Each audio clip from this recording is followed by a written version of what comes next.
পর্দা করার অর্থ কিন্তু এই নয় পুরা শরীর ঢাকলেন চেহারা ঢাকলেন না। তো আর আপনার পর্দা করা কি দরকার? যদি বলেন পুরা শরীর আমি ঢাকলাম চেহারা ঢাকবো না, তাহলে এই জাতীয় পর্দা করারও কোনো দরকার নাই। পর্দা করার মানে হলো আপনার চেহারাও ঢাকা লাগবে। হাদিস শোনাই, আম্মা জান আয়েশা সিদ্দিকা রাদিয়াল্লাহু তাআলা আনহা বলেন, পর্দার বিধান নাজিল হওয়ার পর কোন এক যুদ্ধে যাওয়ার সময় আল্লাহর নবী লটারি করলেন, লটারির মধ্যে আমার নাম উঠছে। আম্মা জান আয়েশা বলেন, নবীর সাথে আমি যুদ্ধে বের হলাম। পালকি, পালকির নাম শুনেন না আপনারা? আম্মা জান আয়েশা ছোট্ট একটা ঘরের মতো, এটার মধ্যে ওনারে বসায়া দিতেন আর ওইটা উটের উপরে রাখতো, সাহাবারা উটটাকে সামনে নিয়ে যাইতেন। তো নিয়ম অনুযায়ী ওনারে ওইভাবেই নিয়ে যাইতেছে। যুদ্ধের ময়দানে গেছে, যাওয়ার পর উনি বলেন, যখন যুদ্ধের ময়দান থেকে ফিরে আসতেছি, ফিরে আসার সময় এক জায়গায় যাত্রা বিরতি দিলাম। যাত্রা বিরতি দেওয়ার পর ওই জায়গায় আমার একটু ইস্তেঞ্জার হাজত হয়েছে, আমি বের হইলাম। বের হওয়ার পর আবার হাজত সারলাম, সারার পর আমি আবার আমার পালকিতে চলে আসছি। পালকির ভিতরে বসার পর আমি গলায় হাত দিয়ে দেখলাম আমার গলার হাতটা হারিয়ে গেছে। চিন্তা করলাম হাতটা কোথায় হারাইলো। মনে পড়লো আমি যেখানে হাজত সারতে গেছি, মনে হয় ওই জায়গায় আমার গলার হাতটা পড়ে গেছে। বুখারী শরীফের বর্ণনা। আম্মা জান আয়েশা বলেন, আমি পালকি থেকে চুপে চুপে নাইমা আবার ওই জায়গায় হাত তালাশ করতে গেলাম। বুঝছেন? সাহাবারা আসছে, আসার পর পালকি উটের উপরে উঠাইছে। পালকির ভিতরে আম্মা জান আছে? জোরে বলেন। পালকিটা উটের উপর উঠানোর পর উট রওনা করছে, আম্মা জান কিন্তু পালকিতে নাই। সাহাবারা বুঝতেও পারে নাই। কেন বুঝে নাই জানেননি? আম্মা জান আয়েশা বলেন, আমি এত পাতলা ছিলাম, আমি ভিতরে আছি না নাই এটা সাহাবারা বুঝতে পারতো না। এত পাতলা আমি ছিলাম, ভিতরে না থাকলেও তারা মনে করতো আমি মনে হয় ভিতরেই আছি। খুব পাতলা ছিলাম। আমি আমার হারটা পেয়ে গেলাম। হার পাওয়ার পর আমি আমার জায়গায় আসলাম। আসার পর দেখি সব সাহাবা এবং নবী সবাই চলে গেছে, কারণ তাদের ধারণা আমি পালকির ভিতরেই আছি। আম্মা জান আয়েশা বলেন, আমি চিন্তা করলাম আল্লাহর নবী যখন দেখবে আমি পালকির মধ্যে নাই, সাহাবা পাঠাইবে আমাকে নেওয়ার জন্য। আম্মা জান আয়েশা বলেন, আমি সাথে সাথে ওই জায়গায় বসে গেলাম। বসার পর আমার ঘুম আসছে, আমি ঘুমায়া গেলাম। ঘুমায়া যাওয়ার পর একজন নবীর সাহাবা সফওয়ান রাদিয়াল্লাহু তাআলা, উনি তখনও মদিনায় যায় নাই। উনি রওনা করলেন ভোরের বেলা। রওনা করার পর যাইতে যাইতে দেখে একজন মানুষের ছায়া দেখা যায়। ওই মানুষটা শুয়ে শুয়ে ঘুমাইতেছে। হযরত সফওয়ান তার দিকে তাকায় দেখে এটা তো অন্য কেউ নয়, উনি হলেন আম্মা জান আয়েশা রাদিয়াল্লাহু তাআলা আনহা। আম্মা জান আয়েশা বলেন, এ দুনিয়ার মানুষ তোমরা প্রশ্ন করতে পারো আম্মা জানকে হযরত সফওয়ান কিভাবে চিনতে পারলেন? আম্মা জান আয়েশা বলেন, পর্দার বিধান নাজিল হওয়ার আগে সফওয়ান আমাকে দেখছিল, এই কারণে আমারে চিনতে পারছে। দেখার পর সাথে সাথে সফওয়ান পড়লো, ইন্না লিল্লাহি ওয়া ইন্না ইলাইহি রাজিউন। হযরত সফওয়ান আম্মা জান আয়েশাকে দেখে ইন্না লিল্লাহ পড়লেন। আম্মা জান আয়েশা বলেন, ইন্না লিল্লাহর আওয়াজে আমার ঘুম ভেঙে যায়। আমি ঘুম থেকে ওঠার পর সাথে সাথে আমার মুখ আমি ঢেকে নিলাম। এর মানে কি বোঝা যায়? আম্মা জান বলেন, পর্দার বিধান নাজিলের আগে সফওয়ান আমাকে দেখছে, এখন তো পর্দার বিধান নাজিল হয়ে গেছে। যেই মাত্র সফওয়ানকে আমি দেখলাম, সাথে সাথে আমি আমার চেহারা ঢেকে নিলাম। আপনাদের কাছে জানতে চাই, চেহারায় যদি পর্দা করা না লাগে, আম্মা জান কেন তার চেহারা ঢাকলেন? এবার আপনারা বলেন, চেহারা ঢাকা লাগবে কি লাগবে না?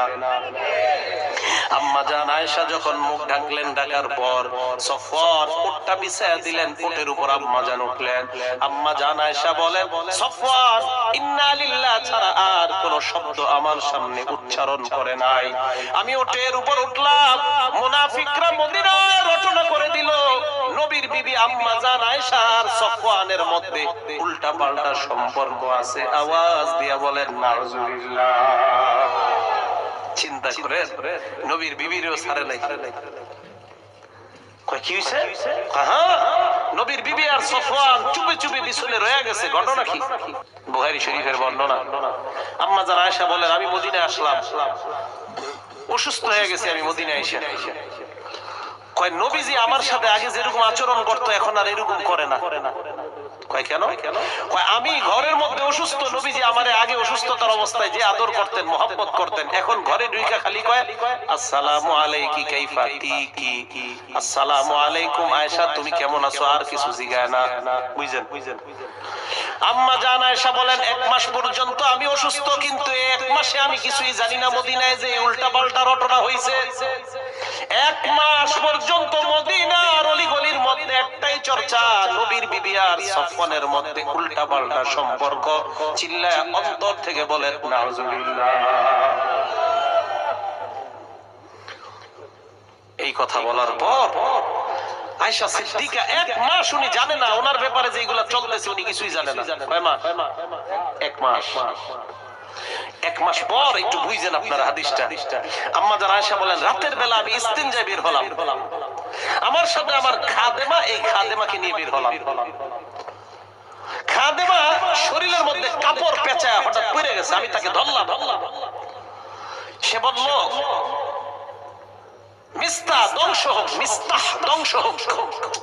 মিস্তাহ একজন সাহাবার নাম, উনি হলেন এই মহিলার ছেলে। আয়েশা সিদ্দিকা বলে, এই তুমি কি বললা, তোমার ছেলের জন্য বদদুয়া করলা, একজন বদরের সাহাবা, ওনার ব্যাপারে তুমি বদদুয়া করলা কেন? কয় সর্বনাশ আম্মা জান, আপনি কিছু জানেন না। কয় কি জানবো? কয় ইন্না লিল্লাহ, কিছু জানেন না। কয় কি জানবো? কয় গত 1 মাস যে আপনার বিরুদ্ধে উল্টা পাল্টা রটনা চলতেছে, এই রটনাকারীদের মধ্যে 2 জন মুসলমান আছে, এর মধ্যে আমার ছেলেও তো মিস্তাহ আছে। আম্মা জান কয় মানি কি? কয় মানি হলো আপনার আর সফওয়ানের মধ্যে নাকি উল্টা পাল্টা কি ঘটছে, এই চর্চা গত 1 মাস মদিনায়। ও নবী এই কারণে আমার সাথে এরকম ব্যবহার করে ঘরে ঢুইকা। বাসায় গেলেন, যাওয়ার পর বললেন, ইয়া রাসূলুল্লাহ অনুমতি দেন আমি আমার বাপের বাড়িতে যাবো। নবীর সাথে এই বিষয়ে কিছুই কয় না। নবীজি কয় যাও। আল্লাহ নবীর বিবিকে দিলেন, বাড়িতে গিয়ে দেখলেন আবু বকর উপরে বইসা কোরআন শরীফ পড়ে, আর ওনার আম্মা নিচে বসা। মাকে গিয়ে বললেন, আম্মা আমার ব্যাপারে এমন এমন কথা আপনি কি বলেন? মা জবাব দিলেন, তুমি এমন সুন্দরী মেয়ে, তোমার বিরুদ্ধে শত্রুতা করাটাই স্বাভাবিক ব্যাপার। আবু বকর সিদ্দিককে বললেন, আব্বা আপনার কি অভিমত? আবু বকর সিদ্দিক কয়, মা ধৈর্য ধারণ করো, যাও তুমি করে যাও। আম্মা জান আয়েশা কয়, আমার আব্বার আম্মার ভিতর দেখি কোনো ফিলিংস নাই, এরা ব্যাপারটা কিছুই মনে করে না। আমি ঘরে গেলাম, কান্নাকাটি শুরু করলাম, টানা 2 দিন 2 রাত আমি কান্নাম। একটা বারের জন্য খাবার খাই নাই, পানি খাই নাই, নামাজ ছাড়া অন্য কোনো কিছু করি নাই। বুখারীর বর্ণনা, আম্মা জান বলেন, এই 2 দিনে আমি সামান্য পরিমাণও ঘুমাই নাই। আম্মা জান আয়েশা বলেন, আমার ঘরে একটা মহিলা আসছে, আসার পর মহিলাটা কয়, আম্মা জান আপনি কান্দেন কেন? আমি এই কারণে কান্দি। আচ্ছা আপনাদের কাছে একটা প্রশ্ন আমার, কয় মাস এই ঘটনা হয়ে গেছে? নবীর পেরেশানি, টেনশন। সাহাবাদের কয়েকজনের ডাইকা বলল, তোমরা কি বলো আয়েশার ব্যাপারে? এক সাহাবা বললেন, আপনি এছাড়া আরো অনেক ভালো ভালো বিবি পাবেন, ওরে ছেড়ে দিলে কি হবে? বুঝেন? এর মানে 1 মাস পর্যন্ত নবীও কিছু জানতেছে না। নবী না গায়েব জানে? কি জানে? কি জানে? তো গায়েব জানলে জানলো না কেন? কয় মাস কষ্ট পাইতেছে নবী? 1 মাস। 1 মাস নবী কষ্ট পাইতেছে। এই গায়েব পন্থীরা কই, দাঁড়ান একজন। নবী না গায়েব জানে, তো 1 মাস কষ্ট পাইতেছে গায়েব জানলে? গায়েব জানে একমাত্র কে? আল্লাহ। আল্লাহর নবী গেলেন আয়েশার বাড়িতে, আয়েশাকে ডাক দিয়ে বললেন, আয়েশা। আয়েশার কাছে যাওয়ার আগে আয়েশার খাদেমাকে ডাক দিয়ে বললেন, ও খাদেমা, আয়েশারে তুমি কেমন জানো বলো, আয়েশা কেমন? খাদেমা কয়, এই আয়েশার মতো এমন মেয়ে দুনিয়ায় হয় না, খালি একটা দোষ আছে। কয় কি দোষ? কয় জানেননি কেমন সহজ সরল। আয়েশা যখন খোলার মধ্যে পিঠা দেয়, ওই পিঠা খোলার মধ্যে দিয়ে ঘুমায়া যায়, কুকুর আসিয়া ছাগল আইসা পিঠা খায়ালায় বলতেও পারে না। হুজুর আপনার বিবি এমন সহজ সরল। চিন্তা করেন, কয় খোলায় পিঠা দেয়, পিঠা দিয়া ঘুমায়া যায়। এত সহজ সরল আয়েশা। আল্লাহর নবী এই কথা শোনার পর আয়েশার কাছে গেলেন, যাওয়ার পর বললেন, আয়েশা তোমার কাছে আমি আসলাম, কিছু কথা জিজ্ঞাসা করতে চাই। আয়েশা বললেন, কি বলবেন বলেন। আয়েশা, যদি কিছু ঘইটা থাকে আল্লাহর কাছে তওবা করো, আল্লাহ তওবা কবুল করবেন। আর যদি কিছু ঘইটা না থাকে আল্লাহ তোমাকে পুত পবিত্র করবেন। আয়েশা তার মা বাবার দিকে তাকায় বললেন, আব্বা আপনি জবাব দেন। মারে বললেন, আম্মা আপনি জবাব দেন। আবু বকর সিদ্দিক কয়, নবীর সামনে আমি কিছু কইতে পারবো না। মা কয়, আমি নবীর সামনে কিছু বলতে পারবো না। আম্মা জান আয়েশা বলেন, তার মানে যা বলার আমারই বলা লাগবে। আল্লাহর নবীকে ডাক দিয়ে বললেন, হাবিব আমি যদি বলি এই অপরাধ আমি করছি, আমার আল্লাহ জানে আমি করি নাই, তাহলে আপনারা বিশ্বাস করে নিবেন, কারণ আপনাদের অন্তরের মধ্যে আমার ব্যাপারে সন্দেহ আছে। আর যদি বলি আমি এই অপরাধ করি নাই, আপনারা বিশ্বাস করবেন না।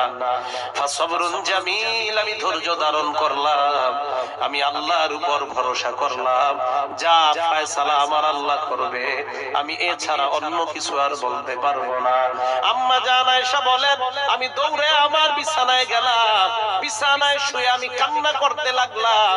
আল্লাহ নবী ঘরের বাইরে গেলেন, যেই মাত্র দরজায় গেলেন আল্লাহ আসমান থেকে আমার পবিত্রতা ঘোষণা করে কোরআনের 10টা আয়াত নাযিল করে দিলেন। আল্লাহর নবী ঘরে আয়েশা কয়, আয়েশা সুসংবাদ গ্রহণ করো। বিবি তো একটু অভিমান করছে। আবু বকর কয়, যাও নবীর সামনে যাও। কয়, আমি ওনার সামনে যাবো না। মা কয়, যাও যাও স্বামীর সামনে যাও। কয়, যাবো না, আমারে বিশ্বাস করে নাই কেন? আয়েশা কয়, আমি আল্লাহ ছাড়া কারো সামনে যাব না। এই যে আয়েশা এই হাদিসের মাধ্যমে কি বুঝাইলেন? পর্দার আয়াত নাজিলের পরের এই ঘটনা। আয়েশা বলেন, পর্দার আয়াত নাজিলের পরে সফওয়ান আমারে দেখা চিনছে, তোমরা কিন্তু সন্দেহ করবা না। এই চিনার অর্থ হলো এই, পর্দার আয়াত নাজিলের আগে সফওয়ান আমাকে দেখছে, পর্দার আয়াত নাজিলের পর দেখার সাথে সাথে আমি আমার চেহারা ঢেকে ফেললাম। তাহলে আপনাদের কাছে প্রশ্ন, পর্দার মধ্যে চেহারা অন্তর্ভুক্ত কিনা?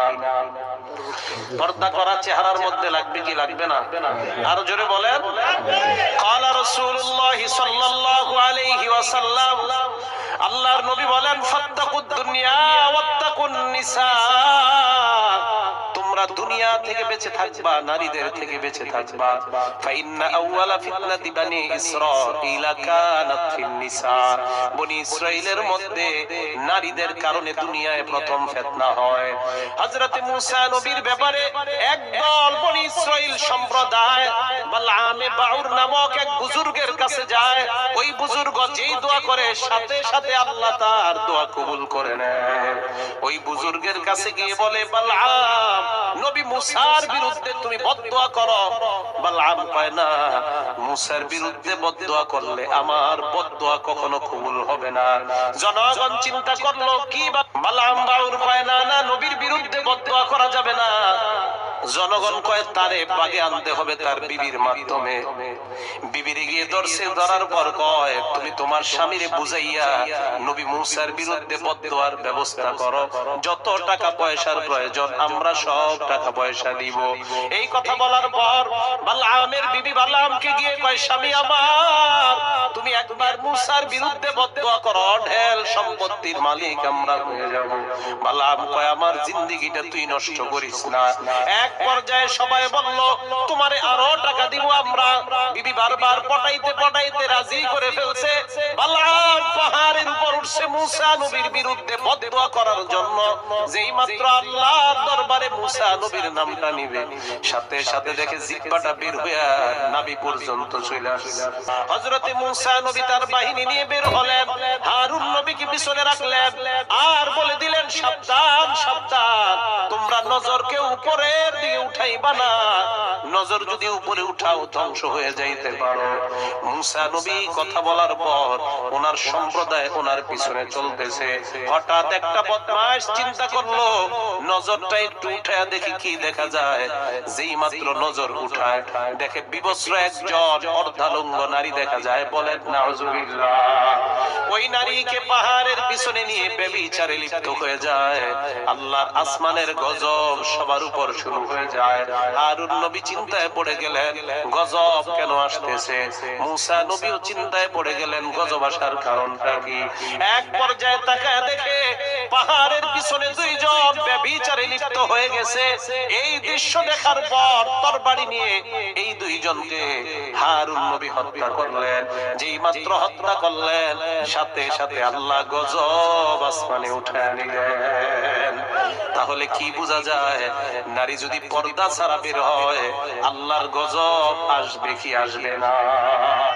এই জন্য নবী হাদিসের মধ্যে বলেন, রুব্বা কাসিয়াতিন আরিয়াত, একদল নারী আছে এমন জাহিলি যুগের ব্যাপারে আল্লাহ বলেন, ওয়ালা তাবাররুজনা তাবাররুজাল জাহিলিয়াতিল উলা, নারীরা তোমরা জাহিলি যুগের মতো রাস্তায় বের হবে না। জাহিলি যুগের মধ্যে নারীরা যে পোশাক পরতো, এই পোশাকের সাইড দিয়ে এইভাবে কেচি দিয়া কাইটা এই পর্যন্ত তারা পোশাক খোলা রাখতো। আল্লাহ পাক বলেন, ওই জাতীয় নারীর মতো তোমরা রাস্তায় বের হবে না। বলেন তো নারীরা পর্দা ছাড়া উলঙ্গ হয়ে রাস্তায় বের হওয়া নিষেধ কার? আরো জোরে বলেন কার? এবার আপনাদের প্রশ্ন, হুজুর এই জামানায় তো নারীরা এইভাবে বের হয় না। আল্লাহর নবী বলেন, রুব্বা কাসিয়াত আরিয়াত, একদল নারী হবে শেষ জামানায় যেই নারীরা পোশাক পরবে, ঠিক পোশাক পরার পরেও তারা উলঙ্গ। সাহাবারা অবাক হয়ে গেলেন, পোশাক পরলে আবার কিভাবে উলঙ্গ হয়? আল্লাহর নবী জবাব দিলেন, মাইলাত মুমিলাত, এমন পোশাক তারা পরবে যে পোশাক পরার কারণে নিজেও অন্যের দিকে আকৃষ্ট হবে, অন্য পুরুষকেও তার দিকে আকৃষ্ট বানায়। আপনারা সত্যি করে বলেন, নারীদেরকে এমন পোশাকে বর্তমানে দেখা যায় কি যায় না? এমন পোশাক নারীরা পরে কিনা যে পোশাকে পুরুষরা আকৃষ্ট হয়, আছে না নাই? আল্লাহর নবী বলেন, ওই নারীরা কেমন? রুউসুহুন্না কাসনিমাতিল মুখতিল মাইলা, তাদের মাথার চুলের খোপাগুলা উটের কুজের মতো, এই উটের কুজের মতো চুলের খোপাগুলা একদিকে পড়ে যায়। এই খোপা দেখায় দেখায় মানুষকে পাগল বানাইতে চায়। আজকে 14 ফেব্রুয়ারি বিশ্ব ভালোবাসা দিবস, নোংরা দিবস গেছে। এই দিবসের মধ্যে আমাদের একটাই ঘোষণা, আমরা দুনিয়ার কাউকে ভালোবাসবো না, আল্লাহ আর আল্লাহর নবীকে ভালোবাসতে কারা কারা রাজি জানতে চাই? সবাই এবার হাত নামান। একটা আশ্চর্য হাদিস শুনেন। আল্লাহ পাক রব্বুল আলামিন হাদিসে কুদসির মধ্যে বলেন, মান তাকাররাবা ইলাইয়া, আমার বান্দা আমার কাছাকাছি যদি পৌঁছতে চায়, আল্লাহ পাক বলেন, আমার বান্দা মা তাকাররাবা ইলাইয়া আবদি বিশাইইন আহাব্বা ইলাইয়া মিম্মা ইফতারাতু আলাই, আমার বান্দা যদি আমার কাছে আইতে চায়, আল্লাহর কাছাকাছি যাইতে সবাই রাজি আছি না নাই? আল্লাহ বলেন, আমার কাছাকাছি যদি যাইতে চাও তাহলে ফরজ বিধানগুলা পালন করবা ঠিক মতো। ফরজ বিধান পালন করার মাধ্যমে বান্দা একদম আমার নিকটবর্তী হয়ে যায়। এবার আল্লাহ পাক বলেন, ওয়া মা ইয়াজালুল আবদু ইয়াতাকাররাবু ইলাইয়া বিন্নাওয়াফিল, নফলের মাধ্যমে বান্দা আমার কাছে আসতে আসতে আসতে আসতে এমন হয়ে যায়, হাত্তা আহিব্বাহু, এক পর্যায়ে ওই বান্দাকে আমি আল্লাহ ভালোবাসা শুরু করে দেই। আল্লাহ কয়, বান্দাকে যখন আমি ভালোবাসা আরম্ভ করে দেই, হাত্তা কুনা সামাউল্লাযী ইয়াসমাউ বিহি ওয়া বাসারাহুল্লাযী ইউবসিরু বিহি ওয়া ইয়াদাহুল্লাতী ইয়াবতিশু বিহা ওয়া রিজলাহুল্লাতী ইয়ামশি বিহা, আমি বান্দার কান হয়ে যাই, ওই কান দিয়া বান্দা শুনে। আমি বান্দার চোখ হয়ে যাই, ওই চোখ দিয়া বান্দা দেখে। আমি বান্দার হাত হয়ে যাই, ওই হাত দিয়া বান্দা স্পর্শ করে। আমি বান্দার পা হয়ে যাই, ওই পায়ের মাধ্যমে বান্দা চলে। সুবহানাল্লাহ। যখন বান্দাকে আল্লাহ ভালোবাসেন, জিবরিল আমিনকে ডাক দিয়া বলে, জিবরিল ইন্নী উহিব্বু ফুলান, আমি দেওয়ালপাড়া অমুকের সন্তান অমুককে ভালোবাসি, ফাহিব্বাহু জিবরাইল, তুমিও তাকে ভালোবাসো। জিবরাইল আমিনকে এই কথা বলার পর জিবরাইল আসমানের মধ্যে ঘোষণা করে, আল্লাহ ওই বান্দাকে ভালোবাসে, আমিও ভালোবাসি, ফাহিব্বুহু, তোমরাও ওই বান্দাকে ভালোবাসা শুরু করো। আসমানের একজন দুইজন ফেরেশতা নয়, লাখ লাখ ফেরেশতা ওই বান্দাকে ভালোবাসা আরম্ভ করে দেয়। তাহলে আল্লাহর ভালোবাসার পাত্র সকলে হতে চাই না? আওয়াজ দিয়া বলেন, হতে চাই না? তাহলে বিধান মানব একমাত্র কার? 2 নাম্বার নবীর বিধান। রাজি আছি তো? হাত নামা। ফরজ বিধানের মধ্যে শ্রেষ্ঠ বিধানের নাম কি বলেন? সবাই বলেন, আরো জোরে বলেন। যারা ফজর পড়েন না তারাও কোন, মানে এই 2-4 জন পড়েন আর বাকিটা পড়ে। যারা নামাজ ফজর পড়েন না আর পড়েন সবাই কোন, সবাই বলেন। আল্লাহর কাছে সবচেয়ে শ্রেষ্ঠ ফরজ বিধানের নাম কি? এই নামাজ কার বিধান? আওয়াজ দিয়ে বলেন।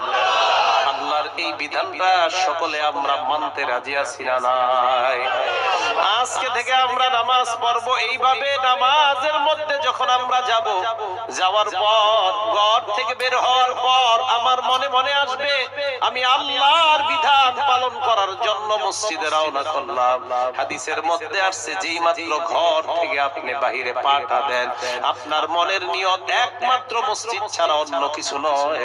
নবী বলেন পাটা ফালানোর সাথে সাথে এই মসজিদ পর্যন্ত যতটা পা তুমি হেঁটে হেঁটে আসলা, প্রত্যেকটা হাঁটার বিনিময়ে তোমার আমল নামায় আল্লাহ সওয়াব লিখে দেয়।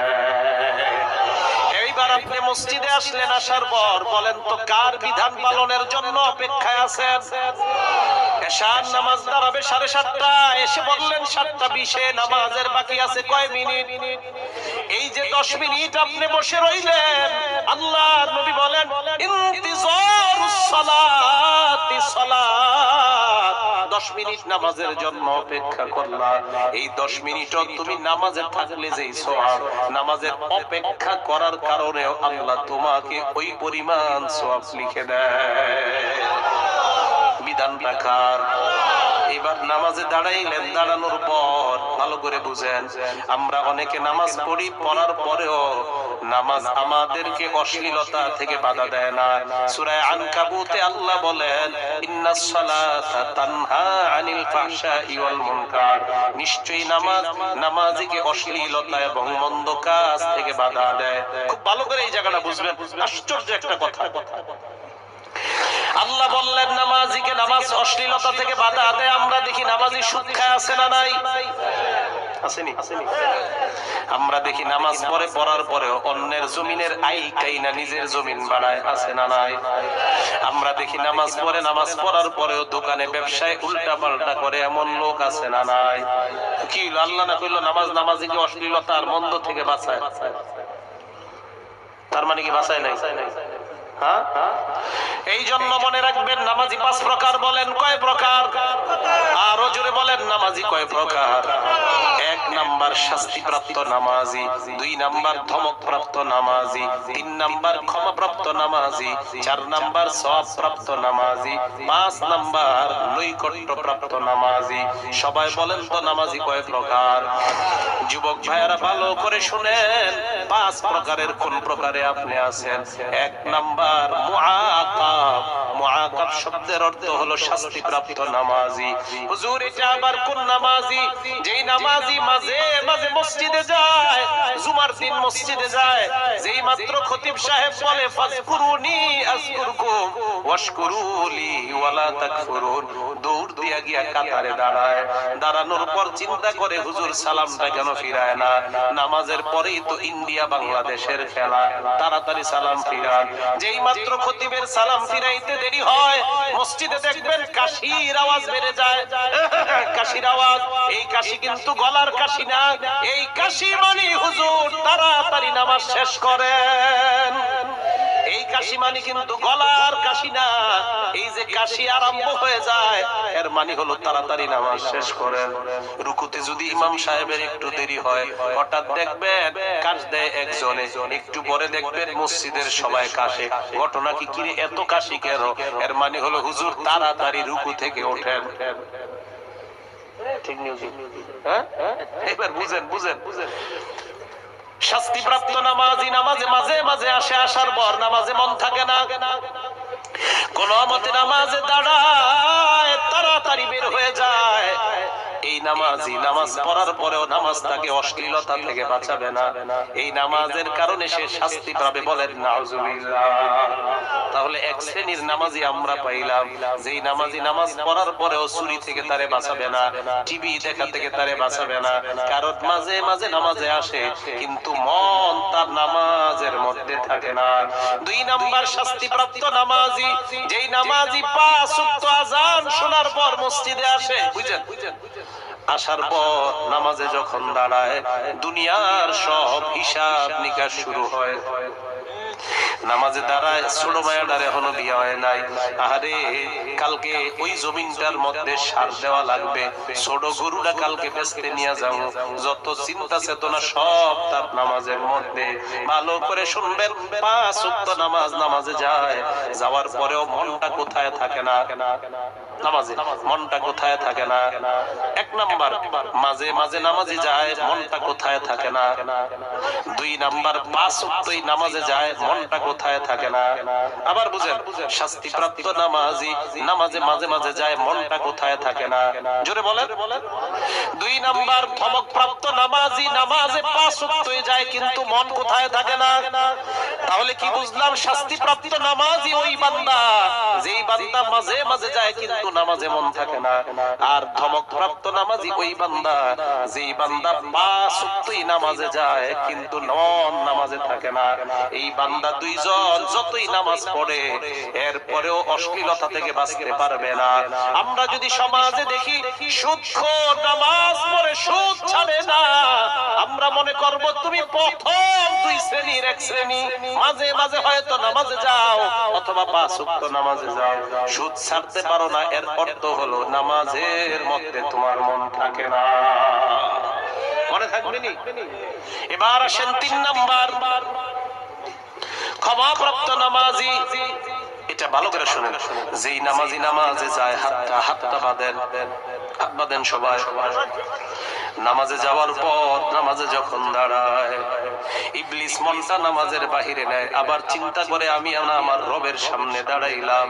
ইবলিস আবার মন বাহিরে নেয়, আবার চিন্তা করে আমি না রবের সামনে দাঁড়াইলাম, আবার ইবলিস বাহিরে নেয়, আবার চিন্তা করে আমি না নামাজে আছি। এই যে ইবলিসের সাথে একটা লড়াই, এই জাতীয় নামাজি নামাজ পড়ার পর এই নামাজের কারণে তার জিন্দেগির সব গুনাহ আল্লাহ মাফ করে দেয়। নামাজে যায় ইবলিস মন বাহিরে না, এখানে আমি তো নামাজে আছি, হয়নি এরকম?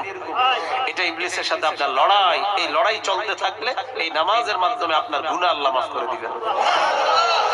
4 নাম্বার সওয়াবপ্রাপ্ত নামাজি, যেই নামাজি নামাজে যাওয়ার পর মনটা নামাজ ছাড়া আর কিছুই বুঝে না, বুঝেন। 3 নাম্বারটা নামাজে মন থাকে আবার বাহিরে যায়, 4 নাম্বারটা নামাজের বাহিরে কখনো মন যায় না।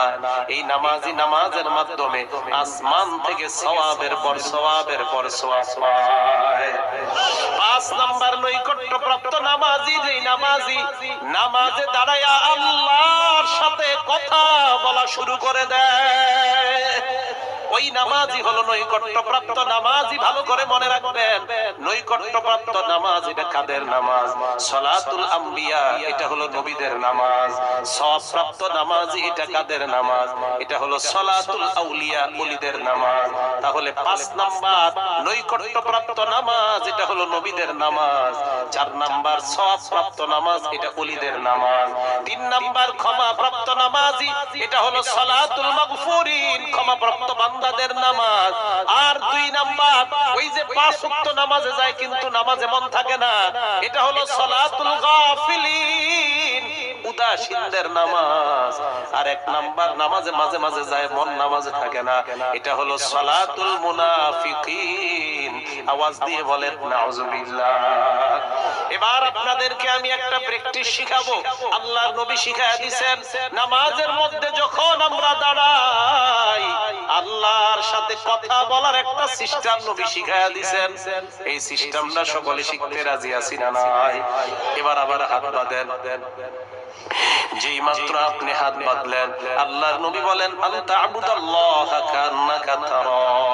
এ বান্দা, এই যে নামাজে দাঁড়াইলি কেমন যেন তুমি আল্লাহরে দেখতেছো। আল্লাহু আকবার। তাহলে আমরা হাত বাঁধলাম, নামাজে দাঁড়াইলাম, সবাই আওয়াজ দিয়ে বলতে হবে কার সামনে? আল্লাহর নবী কয়, তুমি কেমন যেন আল্লাহকে দেখতেছো। আসলে দেখিনি, আসলে দেখিনি। নবী কয়, না দেখলে কি হইছে? ফাইন্নাহু ইয়ারাক, আল্লাহ তোমাকে দেখতেছে। আবার আসেন, আমরা কার সামনে দাঁড়াইলাম? আওয়াজ দিয়ে বলেন। তাহলে কেমন যেন আমরা কাকে দেখি বলেন? না মাবুদ, তোমাকে আমরা দেখি না। না দেখলে কি হবে? আল্লাহ আমাকে দেখতেছেন। আমি আল্লাহর সামনে দাঁড়াইলাম, মনে মনে বলতেছি আমি আমার রবের সামনে দাঁড়াইলাম, আমি তোমারে দেখতেছি। আল্লাহ, ও মাবুদ তোমারে দেখি মনে মনে। হঠাৎ মনে মনে বলবেন, না দেখি না। কি হইছে? না দেখলে তুমি তো আমারে দেখতেছো। এইভাবে যখন নামাজে আপনি দাঁড়াইবেন, দাঁড়ানোর পর দৈনন্দিন অন্তত 32 রাকাত নামাজে আলহামদুলিল্লাহ সূরাটা পড়া লাগে। নিম্নে 32 রাকাত। যারা সুন্নত, ফরজ আর বিতির নামাজ পড়েন, এই বান্দাগুলা নামাজের মধ্যে যখন পড়ে আলহামদুলিল্লাহি রাব্বিল আলামিন, এই আয়াতটা পড়ার সাথে সাথে হাত কেউ ছাড়বেন না। সাথে সাথে আল্লাহ কয়, হামিদানি আব্দি, আমার বান্দা আমার প্রশংসা করেছে। তাহলে নামাজে কার সামনে দাঁড়াইলাম? কারে আমরা দেখি? না দেখি না। কে আমাদেরকে দেখেন? সূরা ফাতিহা যখন শুরু করলেন আলহামদুলিল্লাহ, মা বোনরাও আজকে থেকে এইভাবে নামাজ পড়বেন। যেই মাত্র প্রথম আয়াতটা বললেন, আল্লাহর সাথে সাথে কয়, হামিদানি আব্দি, আমার বান্দা আমার প্রশংসা করেছে। এরপর যখন পড়েন আর রহমানির রহিম, আল্লাহ কয়, আসনা আলাইয়া আব্দি, আমার বান্দা আমার সানা পাঠ করছে। যেই মাত্র বান্দা পড়ে মালিক ইয়াউমিদ্দিন, আল্লাহ বলেন, মাজ্জাদানি আব্দি, আমার বান্দা আমার বরত্ব বর্ণনা করছে। এইবার যখন পড়বেন ইয়্যাকা না'বুদু ওয়া ইয়্যাকা নাস্তাঈন, আল্লাহ কয়, হাযা বাইনি ওয়া বাইনা আব্দি, আমার আর আমার বান্দার মাঝে একটা সেতু বন্ধন তৈরি হয়ে গেছে। ওয়ালি আব্দি মা সালা, আমার বান্দা এই মুহূর্তে যা চায় আমি তা দেওয়ার ওয়াদা করলাম। দেখছেন? এইভাবে তো একদিনও নামাজ পড়েন নাই। আজকে থেকে আর মরা নামাজ পড়বেন না, জিন্দা নামাজ পড়বেন। এখন থেকে এইভাবে নামাজ পড়বেন। দেখেন, যেই মাত্র বলেন ইয়্যাকা না'বুদু ওয়া ইয়্যাকা নাস্তাঈন, তাকান, আল্লাহ কয়, আমি আর আমার বান্দা, তাকান তাকান, সেতু বন্ধন একদম আমি আমার বান্দার কাছে। আল্লাহু আকবার। আল্লাহ কানে কানে কয়, কি চাস? চা চা, কি চাবি? চা, কি চাবি? চা, যা চাবি চাই পূরণ করব। সাথে সাথে বলি ইহদিনাস সিরাতাল মুস্তাকিম, আল্লাহ আমাদেরকে সরল পথের রাস্তা দেখায় দাও। মাবুদ, এটাই চাই তোমার কাছে। তাহলে চিন্তা করেন, ইবলিস কিন্তু আপনার, এই যে দেখেন আপনাদের একটা অবস্থা এখন এরকম তৈরি হয়েছে। আপনাদেরকে এই যে আমি বললাম ইবলিসের কথা মনে আসছিল, এই যে এখন আমরা হাত বাঁধলাম, হাত বাঁধার পর আলহামদুলিল্লাহ সূরাটা বললাম, আর আল্লাহ জবাব দিতেছে। আল্লাহ কয়, হামিদানি আব্দি, আসনা আলাইয়া আব্দি। এই যে বলতেছি আমরা একটা কিছুর মধ্যে ঢুকে গেলাম। দেখেন, ইবলিসের কথা তখন মনে আসবে না। কেন মনে আসবে না? ওই যে নামাজের মধ্যে আপনি এখন আল্লাহ ছাড়া কিছু বুঝতেছেন না, আপনি আলহামদুলিল্লাহ সূরা পড়তেছেন আর চিন্তা করতেছেন আমার আল্লাহ জবাব দেয়। আর রহমানির রহিম বললাম, আল্লাহ জবাব দিছে। মালিক ইয়াউমিদ্দিন বললাম, আল্লাহ জবাব দিছে। ইয়্যাকা না'বুদু বললাম, আল্লাহ জবাব দিছে। ইবলিস আইসা ধোঁকা দেওয়ার টাইম পাইতেছে না, রাস্তা পাইতেছে না। যেই মাত্র আপনি বললেন ওয়াইরিল মাগদুবি আলাইহিম ওয়ালাদ-দাল্লিন, এরপর আমরা কি পড়ি সবাই বলেন? আমরা যখন আমিন বলি, নবী কয়, ফেরেশতারা তোমাদের সাথে আমিন বলে। তোমার আমিন আর ফেরেশতারা আমিন বলেন আমিন। তোমার আমিন আর ফেরেশতার আমিন যদি একসাথে বের হয়, গুফিরা লাহু মা তাকদ্দামা মিন যামবি, তোমার পিছনের সব গুনাহ আল্লাহ মাফ করে দেয়। আমি আপনাদের হাত পা জোর করে বলতেছি, আল্লাহর এই বিধানটা এইভাবে 2 রাকাত নামাজ একদিন পড়েন, পড়ার পর মনে হবে হুজুর জিন্দেগিতে যা নামাজ পড়লাম, এতদিন মরা নামাজ পড়ছি, এই 2 রাকাত নামাজ আমার কাছে জিন্দা মনে হয়, এখন থেকে আমি এইভাবেই নামাজ আদায় করব। বলেন আল্লাহর বিধানটা আল্লাহরে হাজির নাজির সামনে রাখা এখন থেকে আমরা পড়তে রাজি আছি না নাই? রাজি আছি তো ইনশাআল্লাহ। তাহলে ফরজ বিধান কার? আল্লাহ। আর নামাজের মধ্যে কিছু সুন্নত আছে, এই সুন্নতগুলা কার? নবী। মাশাআল্লাহ। ফরজ বিধান কার? সুন্নতগুলা কার? তাহলে ফরজ বিধান কার, সুন্নত বিধানটা কার? আর আমরা না আগেই ওয়াদা করছি আল্লাহ আল্লাহর নবীর বিধানের বাইরে আমরা যাব না। ওয়াদা করছি না? আল্লাহ আল্লাহর নবীর বিধানের বাইরে আমরা যাব না, এই ওয়াদা আমরা করলাম। এবার আসেন এই নামাজটা পড়তে হবে একমাত্র কার জন্য? আওয়াজ দিয়ে বলেন। ভালো করে একটা হাদিস আপনারা শুনেন, যদিও এই হাদিসটা আমাদের আলেমদের জন্য বেশি শোনা প্রয়োজন। সুফাই আল-আসবাহি রাহমাতুল্লাহি আলাইহি অনেক বড় একজন আলেম।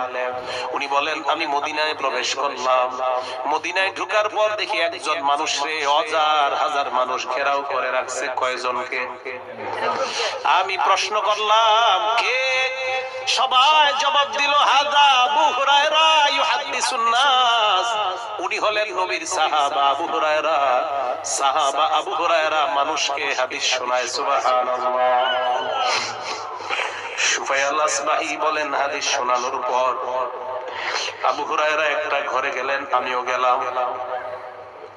ওই ঘরে যাওয়ার পর আবু হুরায়রাকে আমি বললাম, ও নবীর সাহাবা আবু হুরায়রা, এমন একটা হাদিস আমারে আপনি শোনান, যে হাদিসটা আপনি ভালোভাবে বুঝছেন, এমন একটা হাদিস শোনান।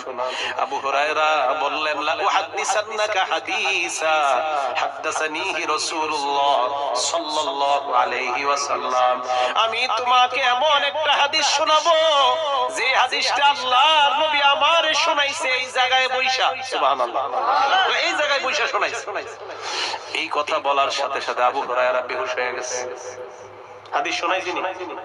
হাদিস শোনাইছে না? শোনায় বেহুশ হয়ে গেছে। হুশ ফিরে আসছে। হুশ ফিরে আসার পর ওই ব্যক্তি বলতেছে, আবু হুরায়রা কি ব্যাপার, আপনি বেহুশ হয়ে গেলেন? আবু হুরায়রা জবাব দেয়, আমি তোমার এমন একটা হাদিস শোনাবো যে হাদিসটা আল্লাহর নবী আমার এমন ভাবে শোনাইছে আমার আর নবীর মাঝে অন্য কেউ ছিল না। এই কথা বইলা আবু হুরায়রা আবার বেহুশ হয়ে গেছে। কয়বার? হাদিস শোনাইছিনি। আবার আবু হুরায়রার হুশ ফিরে আসার পর আবার আবু হুরায়রা বললেন, আমি তোমাকে এমন একটা হাদিস শোনাবো যে হাদিসটা আল্লাহর নবী এই ঘরে বলতেছে, এই ঘরে এই জায়গায় বইসা আমারে শোনাইছে, আমার আর নবীর মাঝে অন্য কেউ ছিল না। আবার বেহুশ হয়ে গেছে। কয়বার? হুশ ফিরে আসার পর সুফাই আল-আসবাহি ভালো করে ধরে বলতেছে, আবু হুরায়রা আপনি হাদিসটা মেহেরবানি করে শোনান। ভালো করে ধরছে যেন বেহুশ না হয়। আবু হুরায়রা জবাব দিলেন, ইন্না আউওয়ালান নাসি ইউকযা ইয়াউমাল কিয়ামাহ, কিয়ামতের ময়দানে বিচারের কাজ আল্লাহ শুরু করবে 3 ব্যক্তির মাধ্যমে। বলেন কয় ব্যক্তি? 1 নাম্বার শহীদ, 2 নাম্বার আলেম, 3 নাম্বার দানশীলের মাধ্যমে বিচারের কাম শুরু করবে আল্লাহ। শহীদকে আল্লাহ ডাক দিয়ে আর রফাহু নিয়ামা, শহীদকে বলবে, শহীদ কত নিয়ামত তোমাকে আমি দান করলাম, কি আমল তুমি করেছো? শহীদ বলবে, আল্লাহ কতালতু ফিকা, আমি তোমার রাস্তায় লড়াই করেছিলাম, হাত্তা উস্তুশহিদতু, আমি শহীদ হয়ে গেলাম। আল্লাহ বলবে, কাযাবতা, তুমি মিথ্যা বলেছো, লিআইয়ুকাল আন্নাকা জারি, তুমি এই কারণে লড়াই করেছো যেন মানুষ তোমাকে বাহাদুর বলে। দুনিয়ায় অনেক বাহাদুর শব্দ শুনছো। ফাসুহিবা আলা ওয়াজহিহি হাত্তা উলকিয়া ফিন্নার, চেহারাটা নিচের দিকে দিয়ে পাগুলা উপরের দিকে দিয়ে হেসরাইতে হেসরাইতে আল্লাহ বলবে জাহান্নামে ফালায়া দাও। বলেন নাউজুবিল্লাহ। দুই নাম্বার আলেমকে ডাক দিবে আল্লাহ।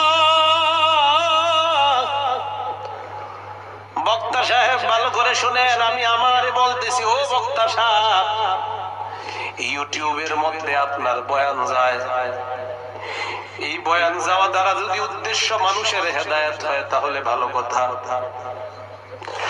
আর যদি উদ্দেশ্য হয় জনপ্রিয়তা অর্জন করা, যদি উদ্দেশ্য হয় আমার বয়ান জনগণ দেখবে, দেখার পর আমারে দাওয়াত দিবে, বাংলাদেশের বক্তাদেরকে আপনারা নষ্ট করছেন। ইউটিউব দেখে শুনেন, বয়ান পছন্দ হইলে দাওয়াত দেন, না হইলে দাওয়াত দেন না। আবার বক্তাও চায় আমারে যেন মানুষ পছন্দ করে ইউটিউব দেখা, তার মানে বক্তারও নিয়ত পছন্দ করা, জনগণেরও নিয়ত পছন্দ করা। বক্তারও নিয়ত হেদায়েত না, জনগণের নিয়ত হেদায়েত না। কিয়ামতের মাঠে আল্লাহ ডাক দিয়ে বলবে, কেন তুমি বয়ান করেছো? ওই বক্তা বলবে, আল্লাহ তোমারে খুশি করার জন্য আমি বয়ান করেছি। আল্লাহ বলবে, মিথ্যা কথা।